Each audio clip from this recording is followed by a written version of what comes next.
Thank you very much for joining this conversation today. It's a pleasure to have people come in so that we can talk about things that are of importance to us. And I'd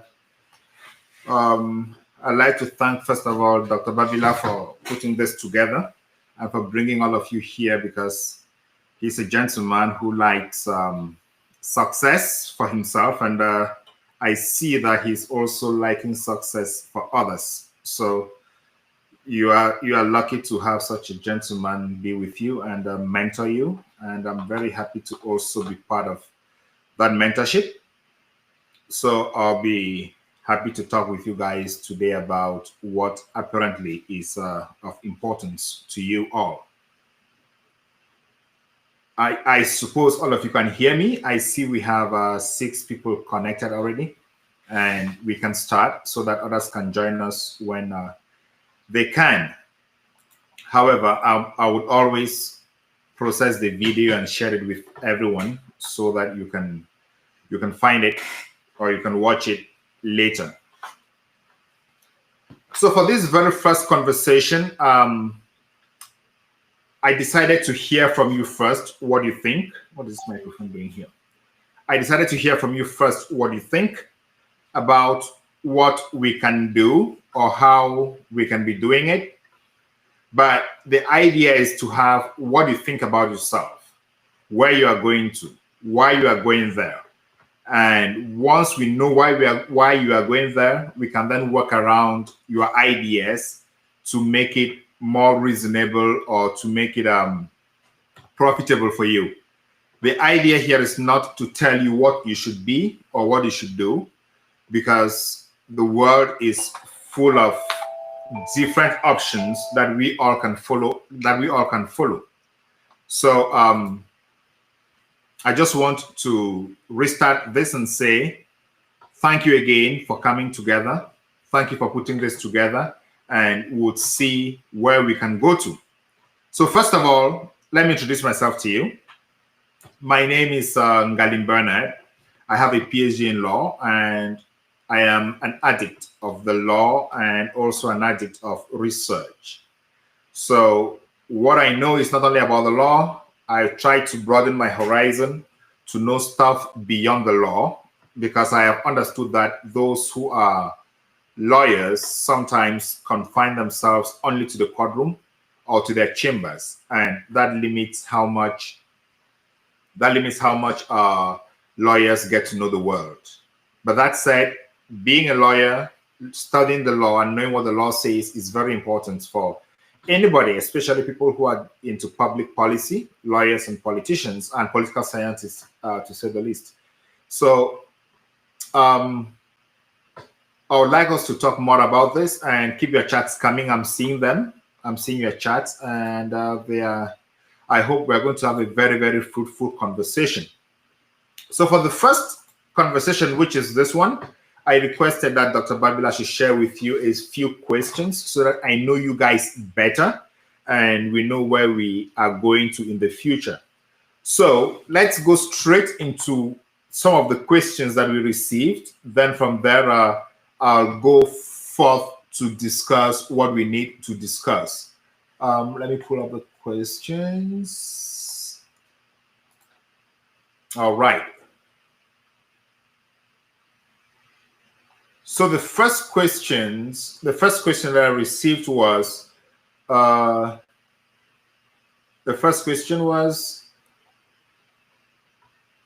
what is really the importance of studying law in Cameroon with the presence of thousands of law degree holders unemployed? What is the importance of studying law when we have thousands of people who have studied law and are unemployed? First of all, those who are studying law now are those who decided to study law, right? If you're in this class, if you're in this group, it means you either decided to study law or you decided to study political science. And that's why we're meeting here. So that question should normally come back to you to say, why did you choose to study law? You knew already that there were many law degree holders, but you still decided to go in there. Why? So if anybody can just type, because I wanted these questions to be anonymous so we can converse freely. And if anybody can just type into the chat why the person decided to study law, I'll be very happy. Why did you decide to study law? Just put in the chat, let's say, or law and political science. Let's put it that way, because both specialties have a fairly equal amount of graduates.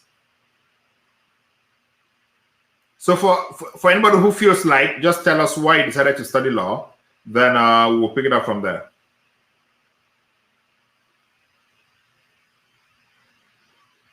Any tries?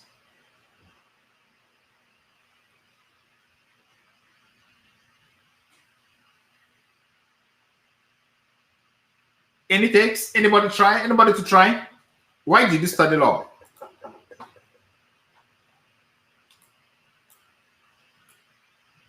Nobody? All right, let me tell you why I studied the law.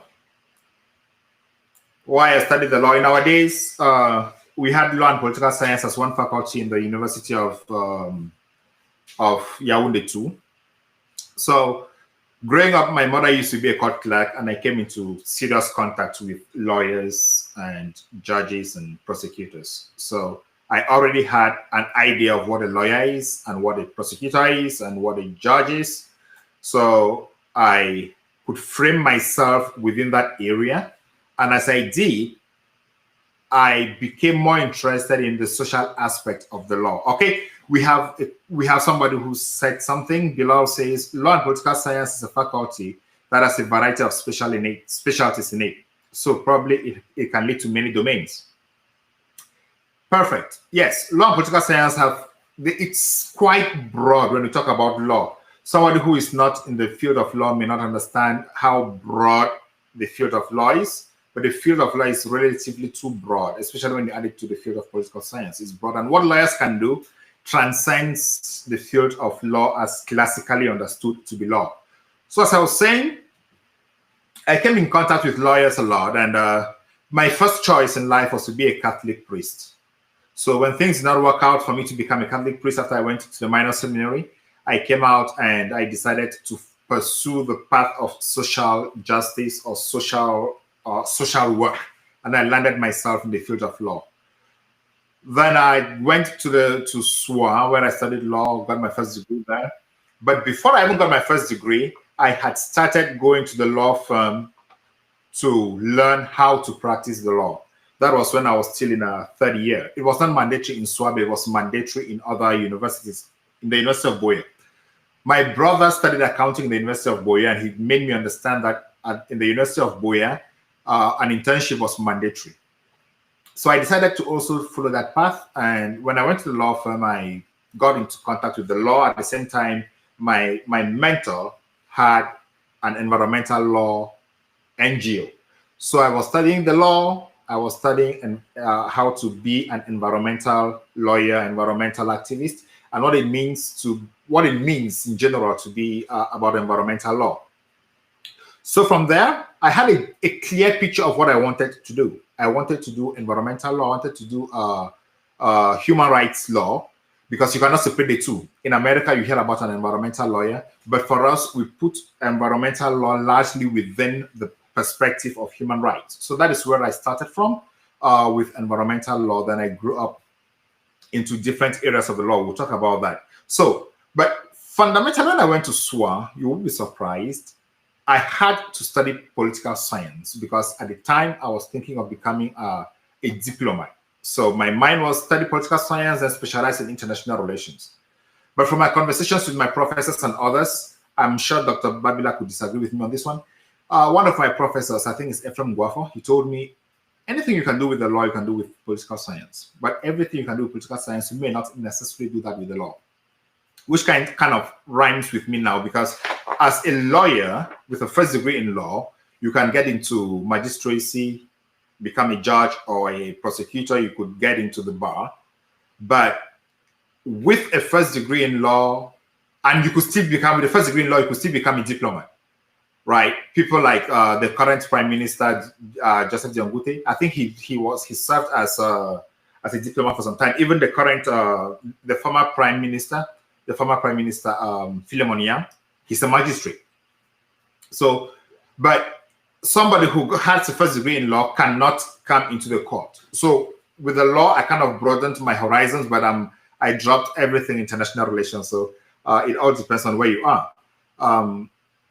One other thing you should know is at the beginning of your careers or at the beginning of your university studies, you would have very different ideas. You would think about A, B, C, or D, but as you start studying, you start finding interest in different areas of what you did not even know that existed. Then as you learn more, you lose interest.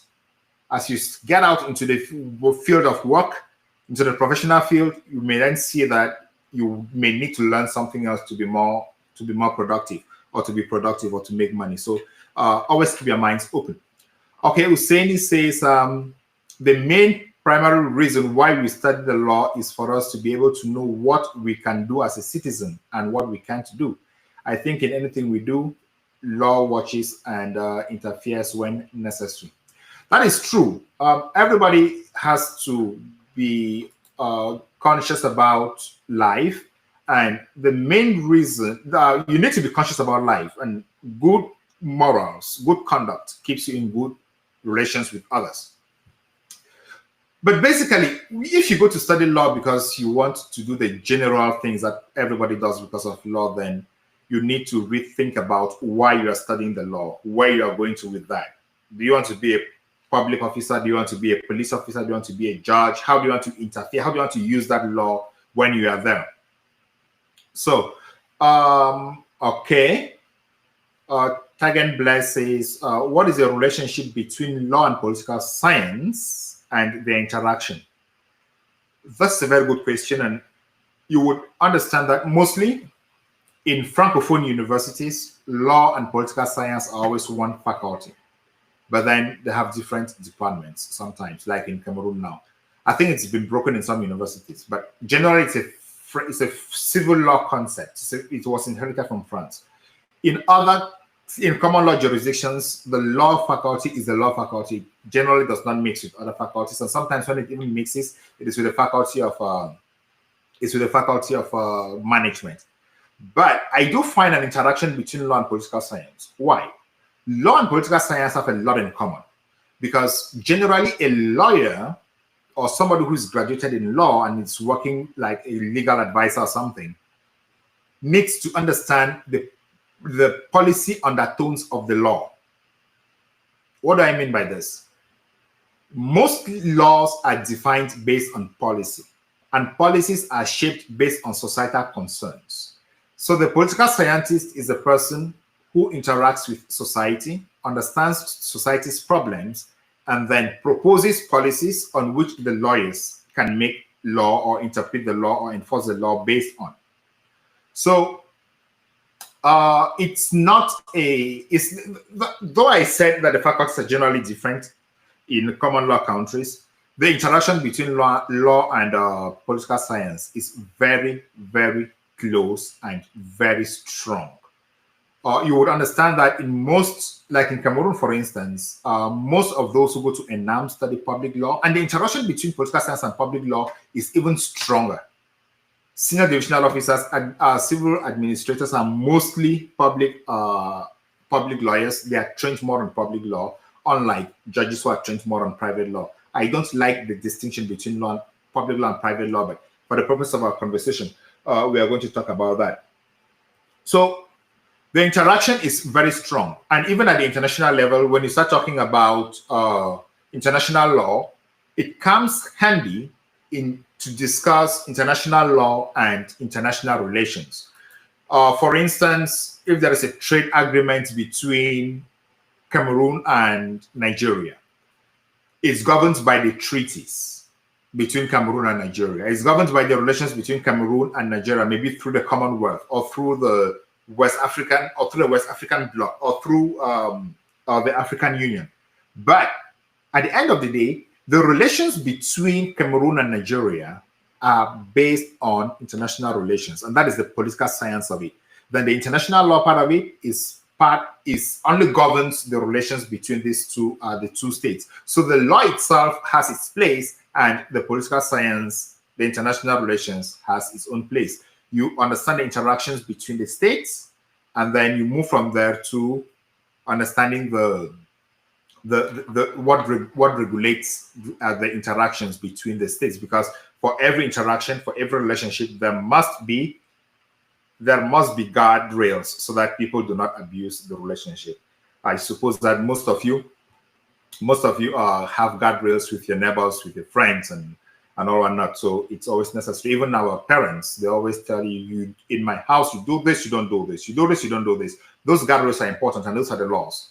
Then the relationship between the parents and the kids is like the political science. We can do this, we can do that, and we do it this way, we do it that way. So that's the relationship. Okay, one of the major difficulties students face, especially those who study law in French zone, is the aspect of internship. It's not obligatory, and students are relentless to search for it. That is very true. I studied law in SUA. It was not obligatory, it was not mandatory, but out of my own curiosity, I decided to go to the law firm and see those things. Somebody who studies law, you learn all the principles of law in class.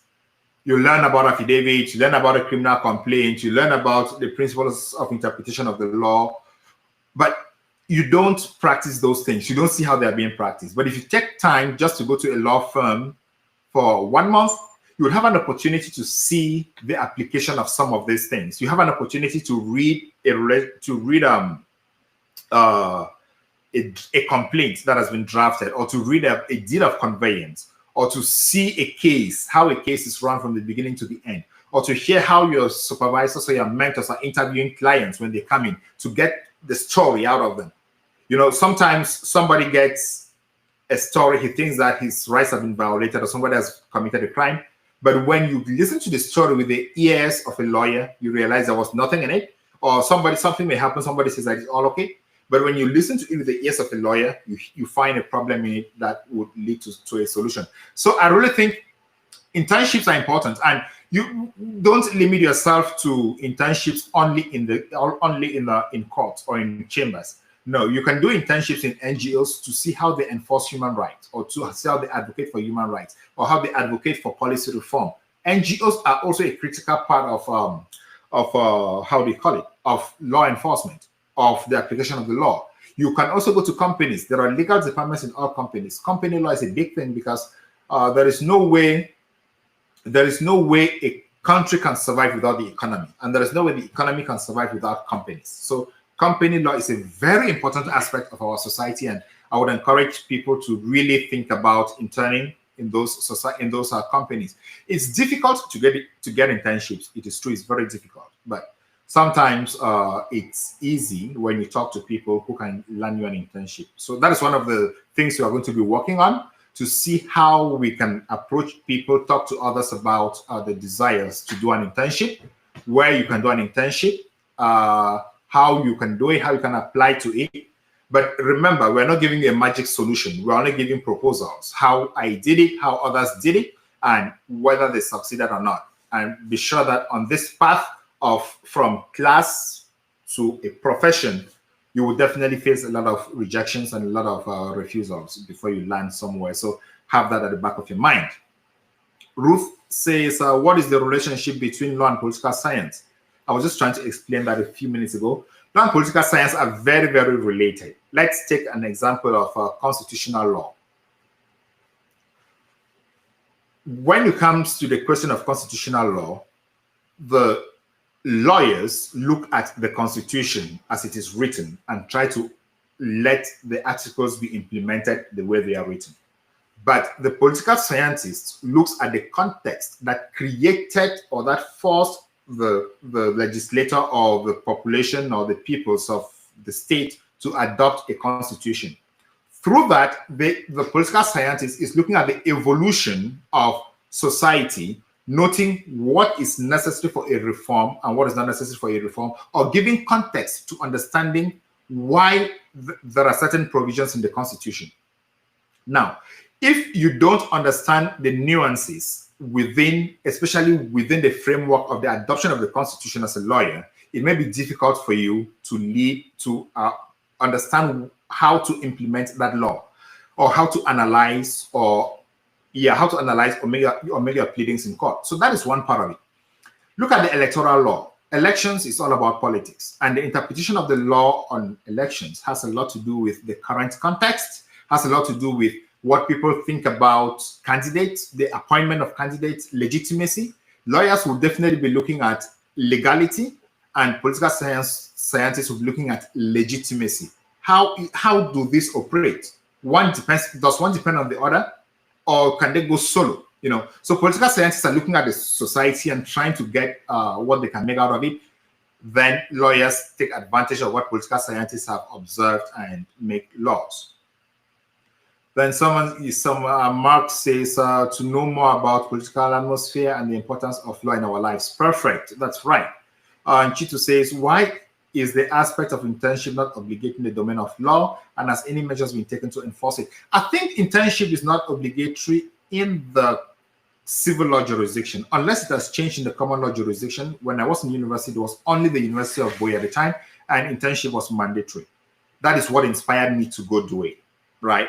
So I think it is mandatory. I don't know, but Dr. Babila can correct me if I'm wrong, but I don't know what happens now.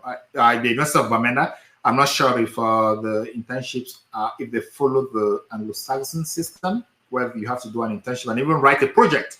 They even write projects, they write documents like mini thesis. So I think those are things that we should be looking at. And even if it is not mandatory, if it's not obligatory, you can still do it.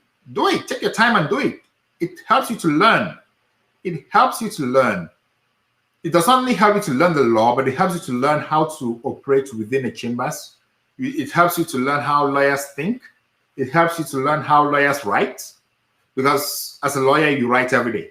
You write every day. I think we're going to be talking about writing very soon. And even if you cannot have an internship where you go to write, you can have, or where you can go to learn, you can have an internship where you can actually spend time on your own, in your house, studying by yourself, learning by yourself, and writing. Just get to Dr. Babila and tell him you want to write an opinion piece for a newspaper. You get the opinion, you get the idea you want to write about, you write, send it to him, he edits it, sends it back to you, he makes his comments, you write. Finally, you get it out there. Or you even get to talk to the editor of a newspaper that you want to share opinions in the newspaper. They would always accept, they will never refuse. So for internships, it's not necessary. You will not only rely on the official, or not only for internships. For your career progress, you should not only rely on the official programs. You should use your skills and look out in the world for more opportunities where you can build your skill, because schools generally give you just the general framework. When you get out there to work, you understand that the world is bigger than the framework that the school gave you. Then we have Maxwell, who says, what are the various careers one can have after studying political science in particular? Good question. Good question. And we are going to have a separate session where we're going to be talking about careers in law and political science. I think we're going to have more, even 3 or 4 sessions about that, where we're going to narrow in on the smaller topics that are necessary. So, but let me just give a big picture stuff. Political scientists end up having work where they will do analysis. They will analyze the context, analyze the situation. So political scientists can work anywhere. A political scientist can work in the legal system, in the government system, especially in the government, they work there a lot. International relations, NGOs, companies. Companies want to go invest in a country and they need the political temperature of that country. Before a company decides to go invest in a different country, they need the political temperature of that country, and they even need a forecast of the country, how stable that country is going to be in the next 10, 20, 40 years. So they engage political scientists to do an analysis of what has happened, the current situation, and then projections into the future. So political scientists have a lot to do. The same as if you go to NGOs, political scientists, they are there analyzing the situation, looking at how the current government is operating, how the next elections are going to be conducted, make projections about the future. So those are all things that political scientists do. And it's very important to have a broad mind. We're going to talk about this in the near future, and I'm happy I'm having these questions coming on. Thank you, Bilal, for saying that in the English zone, internship is still obligatory. It's very, very obligatory for us as individuals to build ourselves. So get yourself an internship. Get yourself an internship. Get yourself an internship. I'll say that again. And this must not necessarily be with a law firm. This must not necessarily be with a court. You could do it with an NGO. You could even do it with a community organization. One of those internships could even be organizing with your students' union. I don't know if you have students' unions, but if you have a group like this one, you can take the leadership. You can play a leadership role, leading and doing something to build your capacities. Then there's another question. I'll come to your question, Tegan and Bobo. There was another question that I received from the WhatsApp group, which is how competitive are law and political science students in the job market globally? Very competitive, very competitive. Very competitive in the sense that any job that has to do with policy, any job that has to do with policy, has to do with law, has to do with political science, has to do with lawyers. So you are very competitive, you have a role, you have that position. Now, how do you prepare yourself for those roles is the question. We'll come to that. Then can someone study law in Cameroon and succeed in law, in the law field in the Western world? A lot of people are succeeding in the law field in the Western world. I currently work for an NGO, and I don't think that is a problem. So I'm succeeding, and everybody can succeed. I have a lot of friends who have succeeded. Some even plead cases in court here in the United States. So it's easy. You just get to study, practice. But there is one thing we are going to be talking about, which is beyond the study, beyond the understanding of the law. How do you become successful? That is very important. Beyond studying in class, what they call in the job market, the hard skills. How do you develop soft skills? Because the soft skills are going to let you implement the hard skills. So it is important you know how to develop your soft skills to use your hard skills. Very important. Another question we have here is, how can laws be reformed to address issues of systemic racism and discrimination? Okay, I'll come to that. Racism and discrimination, people face racism and discrimination everywhere. But one thing I want to highlight here is, what matters is how you react to the racism and the discrimination you face. If you are competent, you have to showcase your competence. If you are competent, you will know that the discrimination and the bias will mean nothing to you. What matters is how you do it, because you will definitely find people who need your competence and they would employ you. They will give you that job and they will keep you on the job. So we can talk about these things in the future, but now because we are focusing on on the students who are studying law and political science, instead of focusing on the systemic racism and discrimination that can affect you, focus on building yourself, make yourself competitive, so that people who are discriminatory in nature will not find any reason to be discriminatory against you.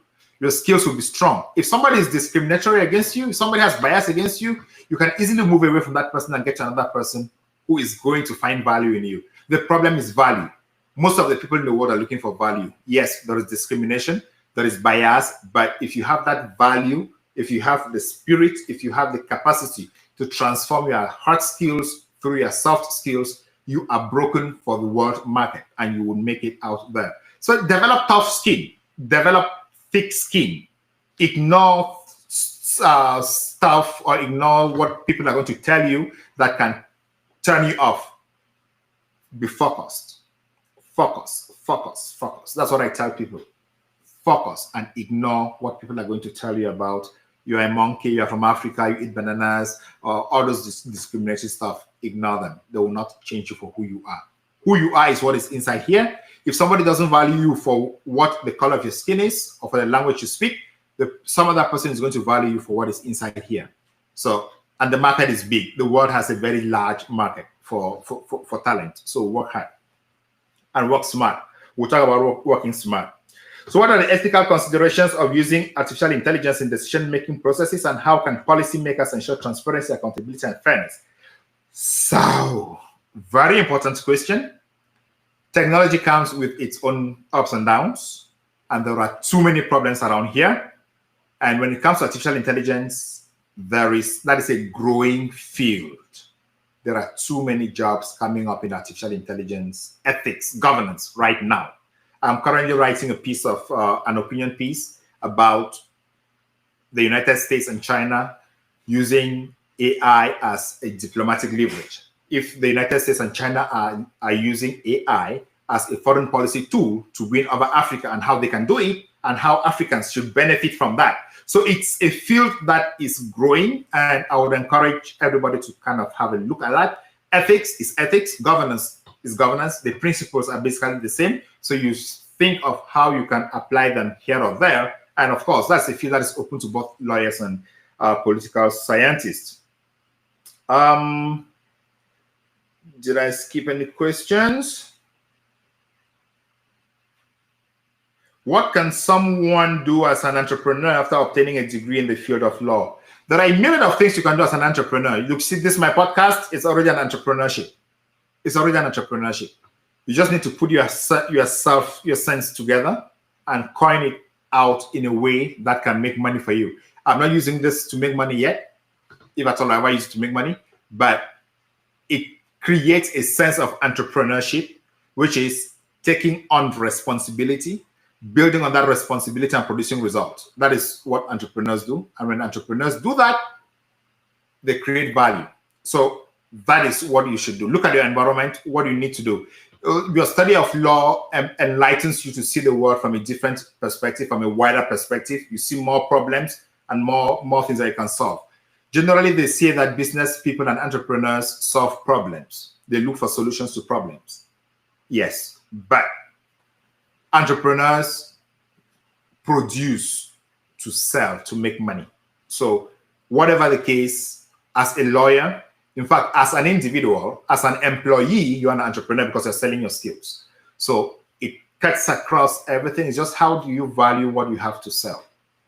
We'll talk about that. Sometime you can have a separate topic on a lawyer as an entrepreneur. Managing your law firm is already an entrepreneurship. So we can talk about that. Is it worth to advise our younger ones to come and study law given how it may limit them? Everything has its limits. Law has its limits. STEM has its limits. Personally, I advise people to study STEM. That is science, technology, engineering, and math, but everybody's not cut for that. So if you're cut for the law, study the law and know how to use it. What matters is your smartness. How smart are you to use the law that you have studied? Then the other question is, how can law, and I dealt with that one already. How can someone doing cybersecurity secure his or her job with the rapid growth of artificial intelligence, which is a threat to his or her personality in the world? Study artificial intelligence. Artificial intelligence is growing and it's a new field, so everybody's studying it. You study how it's going to impact your job. So one thing people say is AI is going to take our jobs. No, AI is not going to take your job. AI is going to take the job of the person who doesn't know how AI operates. Because I know how AI operates, I would use AI to learn how to detect the vulnerabilities in my system if it is possible. I will use AI to analyze the vulnerabilities in the system and look for controls and look for how to implement controls to that system. AI itself is a cybersecurity risk. Cybersecurity risk, let me put it this way. Cybersecurity risks are inherent in AI.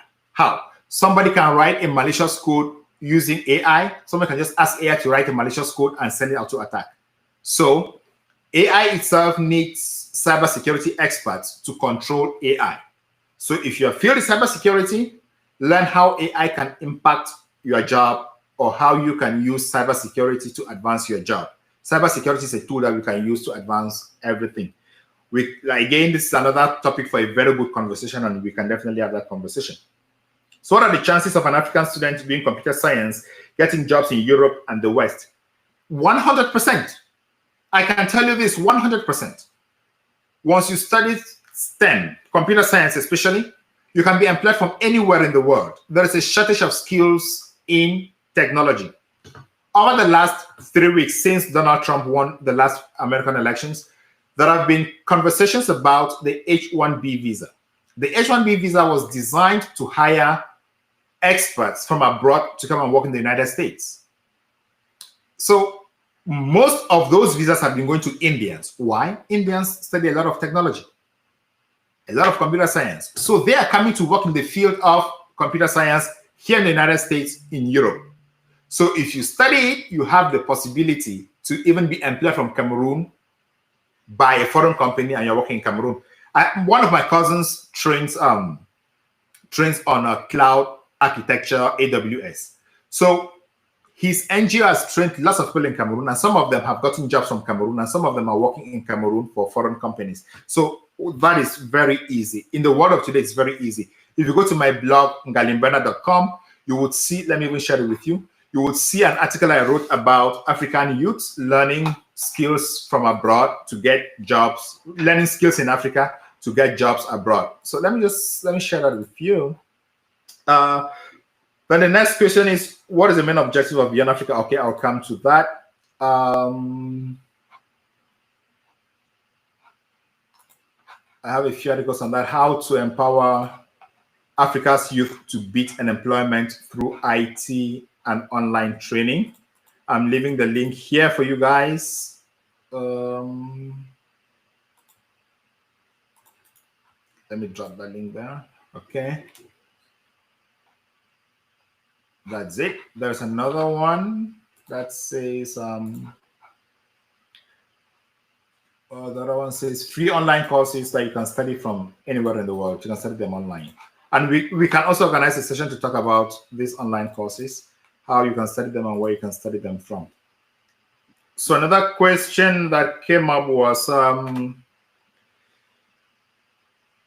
okay, I'll talk about that one later. Does the knowledge of different foreign languages occupy a fundamental position in having a job at the international level? Yes. When I apply for jobs, the first thing I know that makes a difference, because I apply for jobs strategically. I look for jobs that have something to do with Africa. That's what I do. So I use French as a leverage over the Ghanaian, over the Nigerian, over the South African. I use English as a leverage over the Ivorian, over the Malian, over the Nigerian. So another language is an addition that would be helpful. Then imagine if you can speak Spanish, you'll be out there working in Latin America. So yes, another language is very important. Then what advice can you give to students of law having a bachelor's degree that wish to work at the international level? Can it be done after the bachelor's degree, or will it be better to have a master's degree before traveling? The most important thing I would say is add value to yourself. Get to know how to use your first degree and get to know how to use your master's degree. In the international job market, master's degrees are always an advantage. But a first degree with many years of experience, also an advantage. So it's easier to get a master's degree and get out there. So now, why is a master's degree an advantage over the first degree? You gain more knowledge when you do a master's degree. That is true.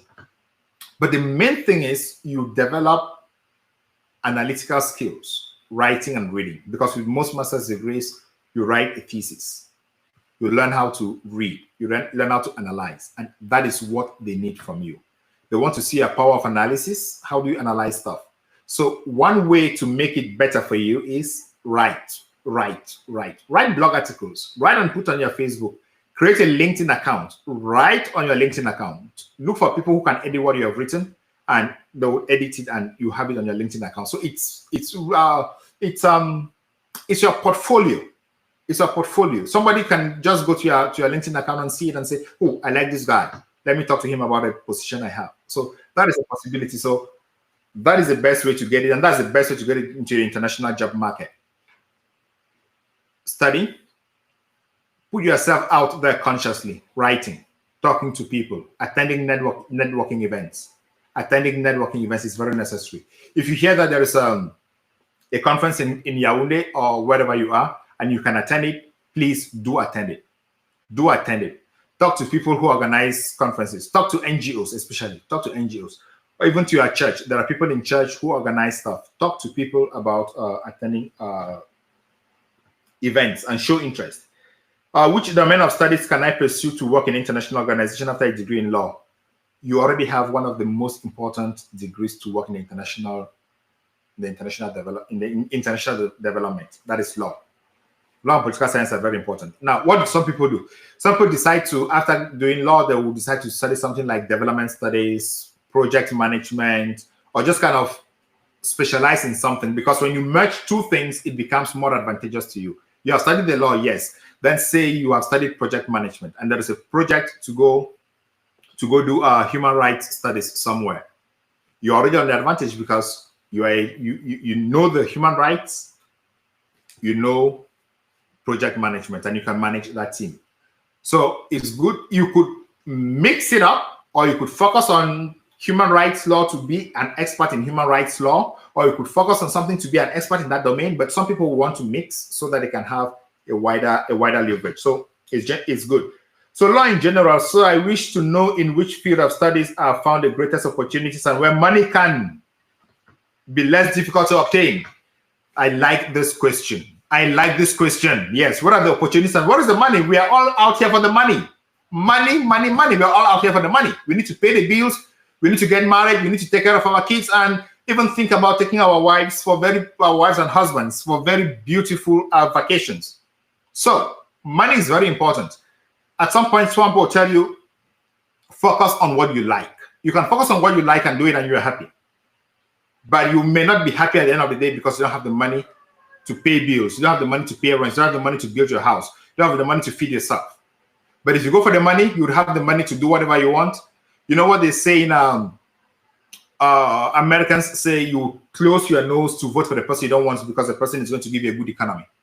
So it's the same thing. If you want to have a happy life, try to balance your interests with the income. Try to balance your interests with remuneration. Once you do that, it's possible that you can have a good life and a satisfying profession. So the next question is, I really want to know about Beyond Africa. Okay, I'm going to do that. Why do we see study laws that are outdated according to the lawmakers? That is, those who made the law. How can we integrate the two systems in Cameroon? Why do we study outdated laws first? The lawmaker has the final say in making law. So when the lawmaker makes the law, the lawmaker has made the law, and we enforce the law that the lawmaker has made. So that is where we are, and we can only enforce the laws that the lawmaker has made because the law is applied as it is. When the lawmaker decides to change the laws, then we can apply the new laws. But that said, we can always advocate for the change of laws. My last job in Cameroon, I was working for the amendment of the mining code. I actually did some work towards the amendment of the mining code, and it's fine. Where I work currently, I work with partners who are contributing to the amendment of the laws of their countries, and it's fine. So once you notice that there's a problem with the law, you think you can fix it, you think you know the solution to that problem, you can do some advocacy. So, and there are lots of organizations out here working on such advocacy. So we can always do that. How can we integrate the two systems of law in Cameroon? That is a very technical question to which I do not have an answer, because the two systems of law they kind of run parallel. And the question in my mind is, should we actually be working towards integrating the two systems, or should we be making the best of the two systems? Is integrating the two systems of critical importance to us? Is that what is necessary for us? What are our critical problems? I think at this point, we should be thinking about our critical problems. What do we need as a country? Is it really the integration of the laws or something else? If it is the integration of the laws, then we move forward and integrate the laws. But if it's not, then we should be thinking about those critical things. And I'm one of those who really think that the critical things are or should be handled first, and more importantly than things that may not be critical for now. So I think that is it for the first question that we have here. Okay, we studied laws from England that are considered as outdated laws over there. Yeah, they're outdated laws over there, and our legislators think that they're not outdated for us. Below. So yes, sometimes it's good to study the history of the law to understand where the law came from, why the law was made in the first place, to know how to go forward. So the historical perspective of the law is always necessary when you are studying the law, so you know how the journey went on. Because remember, the law schools in Cameroon train us for academic research, principally. It's true that there is practice sprinkled here and there, but they train us to think as academics, not really as practitioners. There is that element in it, but we need to think as an academic. You need to have the background understanding of why a law is the way it is. So I left some questions here. How someone can use a degree in law to have a job in the international market? Just as I did. How did I do it? First, I started working for an NGO. When I worked for that NGO, I first interned in a law firm rather than an NGO. Then I worked for the NGO. Then I went back to school for my master's degree in environmental law. In international law. So that is, you just have to add value to what you're doing. Look for opportunities where they are. There are opportunities out there that you can always meet.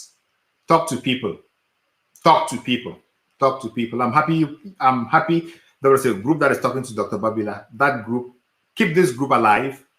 Talk amongst yourselves. We would always support you. We would always share resources with you. We would support you. If you're looking for a job, we can help you with your CV. We can help you with a cover letter. We can help you with introducing you to people. We just need to know more about you. As time goes on, we'll talk to you one-on-one. We'll understand you better. Then we'll know how to support you in your search. That was from again. Then from Bobo, greetings. So apart from being a lawyer or a lecturer, what are other careers we can pursue? You can be anything. You can be a medical doctor. You can be an engineer. Yeah, there are many things out there that you can do. And people switch careers. People switch careers every day. I have people who study law in Cameroon and here they're nurses. By the way, in the United States, before you do what they call a JD in law, which is an equivalent of an LLM, of your first degree in law, you have to study something else. So this is how you become a lawyer in the United States. You study something for 3 years and have a first degree. You go to law school, then you study law for 4 years. Then you write the bar exam. If you pass, you become a lawyer. So to be a lawyer in the United States is not strict like us, where you just leave from high school and go to the university. You study something else before you do that. So when people come here, it's more flexible out here. People come here and they leave the law and they study something else. And it works out for them. It really works out for them. I know people who have left the law and have studied stuff on computer, on IT. And they are IT engineers today. They are IT specialists. They build apps. They build websites. They design logos. They do everything. So you can always switch. The world is so broad and the resources are there. This YouTube we're using has a lot of resources that we can explore. So always try to explore stuff and you will get them and you'll get them at your disposal. Then does the knowledge of different foreign languages occupy a fund? Yeah, I think I answered that question. Can we use a degree? Can we use a degree of law in Cameroon to work internationally? Yes, I am doing it. Dr. Brian says, yes, UB and UB oblige our students for internships in most of the faculties, law faculty included. Good, thank you. Cheryl says, what things do you recommend younger students do to get further into the law? Like I said, you just need to study, talk to people. If you find some aspects of law that are interesting to you, talk to your professors, talk to other senior students, talk to practitioners and ask them how you can explore this more. And one thing I would really like to tell you guys to do is read beyond your textbooks. We have social media, we have internet. Most people spend their time on WhatsApp, on Facebook and other stuff. Yes, it's good to distract yourself, it's good to communicate. But it's also good to read beyond. It's also good to read beyond what you have in front of you. Read wide. Read wide. Read opinions. Read what people write. Read what people write on social media. Read what people write on social media. Read everything you come across. As such, you'll be able to know more. You cultivate yourself. You learn more. You expose yourself. You share those ideas with other people. So I think in the days ahead, when I find something interesting, maybe for you, I'll send it over to Dr. Babila to share in the group so you read and you can read and have conversations about them, fruitful conversations. That would be good. Please, how can a law graduate learn critical thinking and analysis? Is it by reading books or by interacting with academics? One very, very interesting question. Critical thinking analysis is the fundamental of success in everything you do because it helps you in strategic analysis, strategic planning. When you think beyond what other people think, when you see things from a different perspective than other people see it, you make yourself completely different. And that calls for strategic critical thinking and analysis. You look at things from a completely different perspective. I think we should also have a session on critical thinking and analysis. But the first thing I've always say is, for you to be critical in thinking, always go back to your source. If somebody tells you there is a session tomorrow at 1 o'clock and does not give you the source, and you need to use that source, and you need to attend that session, ask for the source. Whenever somebody tells me anything, especially something political, I always ask for the source. When I ask for the source, I go do verification myself. If you see something in the news, go and verify. If somebody tells you that there's something in the law and you're interested in, go and read that text and compare the text to what the person has said. Maybe you're going to have a different perspective. So you just have to read around, learn more. We can have another session on this. And reading books is also very important. Read books, talk to people. Because when you talk to people, you have different perspectives. If I bring somebody here to answer these very questions and comment on them the way I'm doing, you will have a different approach. The approach may not necessarily be right or wrong, may not be similar to what I'm talking about, may be similar, but the approach will be different. And that is all about critical thinking. No two things must be the same. So I think it's necessary to read around, talk more. Then I think I've exhausted most of the questions that we had. If there's another question, write it down. I'll answer it. Now, let me talk about Beyond Africa. I kept Beyond Africa for the last. So Beyond Africa is a platform that I am building. I'm building this platform because most of us Africans are looking at leaving the continent. Myself, I'm abroad. Now, I just interviewed somebody, Dr. Ebenezer Obadere. I will release the interview very soon, and we're talking about migration. We migrate principally because we want to have better conditions. Those conditions are elsewhere. They are not at home. So we look at life better from the other side. Being the other side, we should therefore have the obligation to fix what we are fleeing away from. That is my fundamental principle. God made us Africans, God made us Cameroonians, God made us Nigerians, God made us Malians, because he believed that we have something to contribute to our society. If we flee and would not contribute to something in our society, then there is a problem. We are not achieving our goal. We are going to a different society where different people have built the society, and we are continuing to build that society. What happens to our society then? We need to think beyond. We need to think out of the box. We need to think about Africa beyond what people tell us. People know about Africa about wars, farming, or the good side, safari, the forest. But what are we doing about Africa ourselves? That is the fundamental principle. We Africans in the diaspora, we have a responsibility to build the continent. And so this platform is to bring together Africans in the diaspora and abroad who are doing magnificent things to share what they are doing. So students, younger generation people can learn from those who are already doing something. When you were doing what you were doing, what difficulties did you face? How did you overcome the difficulties?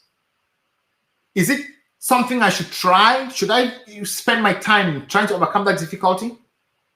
And in all this, we get lost with what Africans are doing for Africa.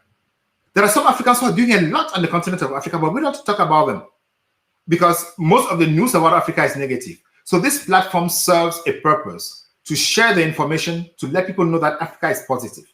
We want to tell a different story about Africa. There are a lot of people already out there who are doing that, but we want to contribute our own quota from a different perspective, creating a platform where people come and share their ideas, share what they have done, and how do we encourage them? And how can we do things differently? That is the bigger question. How can we do things differently? When I talk to some diasporans, all they tell me is problems with the governments back home. Okay, but you want to construct, you want to do a business in an African country, for example, but the government is disturbing you. The government policies, government principles are such that it's difficult for you to invest. What do? Do you just abandon? If you abandon, then what was your goal? Was your goal to contribute to the common good, or was your goal to please some people in the government? Because if your goal was to satisfy some people in the government and you have not been able to satisfy them, then maybe you have achieved your goal because they are happy that you have not invested. But if your goal is to satisfy yourself and achieve something, how do you go around that problem? So most of the conversations, in my view, should focus on how do we contribute to the development of the continent by doing things otherwise. Especially, I'm really interested in investments. How can we invest? And how can we build the capacities of other people to invest? So that is the first part of it. And to achieve this objective, I am working to bring together experts to share their views. And these experts will be people who are running businesses, people who are investing in Africa, people who are researching on Africa, people who have lived in Africa, anybody, I mean anybody, to share their views and give proposals on how we can improve the continent. That is the first thing. Then the second thing is the youth. We have the youth in front of us. How do we help the youth to become better? There is a lot of social media influence. Social media is influencing too many people. We see too many social media influencers here and there. Yes, some are good, some we know the stories about them. Some people are abandoning their education to chase social media dreams. Should we encourage that? Then you come to know that it's possible to sit in Cham, in Bamenda, in Ngaoundéré, and apply for a job in the United States. I know that I am here. So how do I help my own people?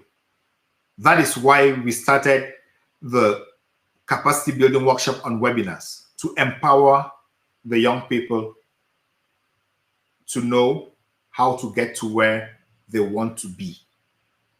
So in a nutshell, that is what this podcast is all about.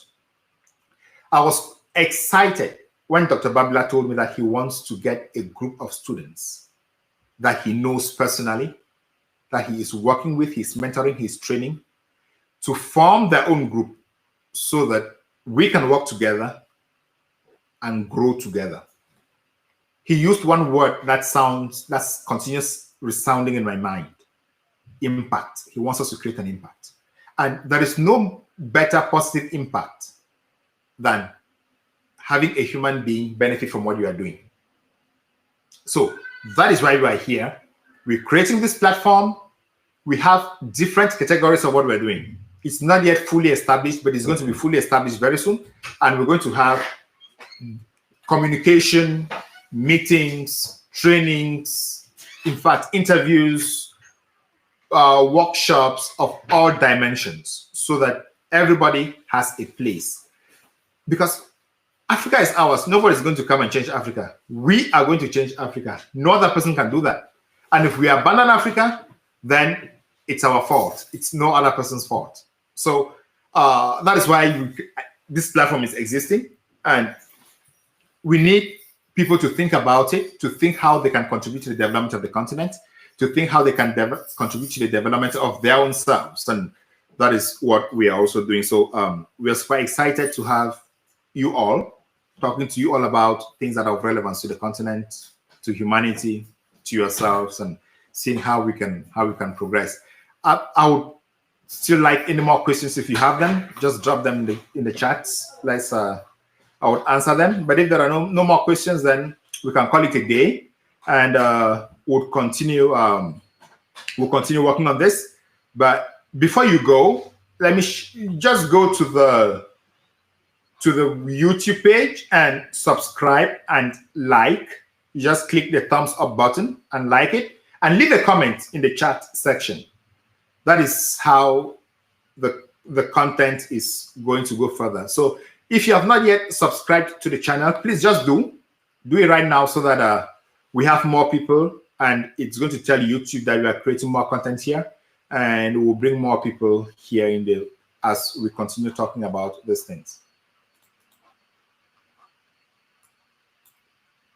If there are no more questions, then we could wrap up. Any more questions? Any more comments?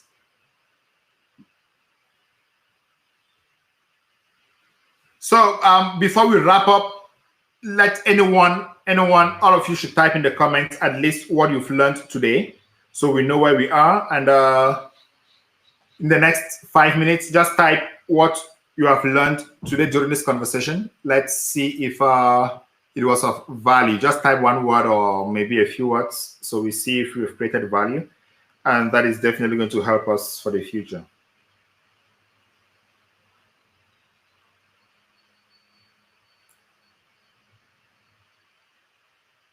Maxwell. We'll talk about that from a different context. It is true that there is indirect dictatorship on the continent, which I explore with some of my guests, but also would also look at a different way of reviewing that, because it's a problem. And I spoke about it with my guest today. I'm going to share the interview very soon. So we are going to talk about this in the near future. Any more comments? I would love to hear from you. Anyway, when you go back, you can drop any comments or any more questions in the chat with Dr. Babila. Then we would work on that, and of course, we'll continue talking and reviewing where we can and what we can. So thank you very much, everyone, for joining the conversation today, and see you next time. Have a great evening and be the best of yourself. Take care of yourselves and be good students. Bye-bye.